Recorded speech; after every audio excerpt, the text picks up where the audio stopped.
I've just gone and bought my first boat, and I've spent the last fortnight with the help of some professionals kitting it out so it's ready to be on the water. And here are my key lessons and some of the key things I grabbed in store throughout that process.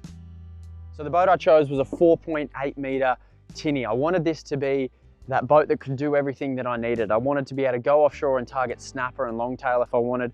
I wanted to be able to come to inland impoundments just like this and target bass and Murray cod and yellow belly. But I also wanted to fish my local estuary and be able to get in and around the sand flats in nice and shallow water. And so far, this has ticked all the boxes. So the first big tip I've got for you is don't be in too much of a rush to put those permanent fixings on your boat. So I made sure to get out on the water for 2 or 3 sessions first before I decided where I want my sounder, where I wanted my phone to sit, my mounts, my fishing rod holders, you name it. So get out there early, space it all out, and then you can permanently fix it. In terms of accessories, I went for the ram mounts for my HDS sounder at the front and also for my active target unit. BCF have a great range of those different mounts, and I also went for the quad lock mounts for my phone and my action camera.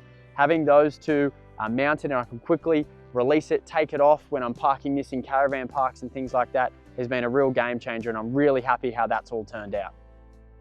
The next one, when it comes to wiring and any electrical work, don't be a hero about it. I'm not savvy in that department at all, and I quickly learnt that you need to get a professional to come help you out if you don't know what you're doing there.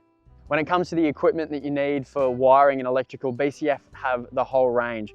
From all your stainless steel fixings to your circuit breakers to your isolator switches, you name it, head in store, chat to the professionals there, but make sure whatever you're getting and putting on your boat when it comes to electrical or anything really, it's got to be marine grade. The last thing you want is for your boat to be working for 1 or 2 weeks and then you find, oh, it's not up to the job and it soon starts to fail you. So spend the money where it counts when it comes to wiring, electrical, and all of your fixings. Now for the big stuff, I wanted to make sure this was set up as the ultimate fishing system. So what I've done here, I've got a trolling motor mounted on the bow. This is a 60-inch shaft and this is running off a 24-volt lithium battery.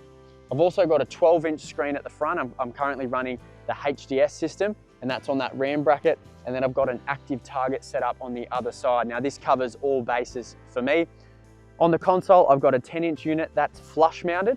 And then of course, this boat comes with bilge pumps, live bait tank, bait stations, rod holders, you name it. So this is set up to cover whatever fishing scenario I'm looking for. Now, when I was in at BCF, I couldn't help just grabbing those small little items that make all the difference when you're out on the water.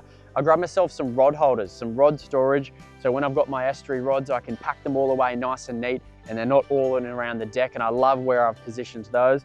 And secondly, I grabbed myself these little pouches. You can mount them anywhere on the boat and they're great for your electric motor controller, your phone, your wallet, your keys. It doesn't matter. You can put anything in there that you can grab whenever you need it really, really quickly. So far this boat has been on the water for about a week and I'm absolutely loving the setup. But I'm keen to hear from you. What accessories do you like running on your boat? What's worked? What hasn't worked? Let me know in the comments below so I can hopefully kit this boat out just that little bit better. Until then, I'm going for a fish. I'll see you on the water.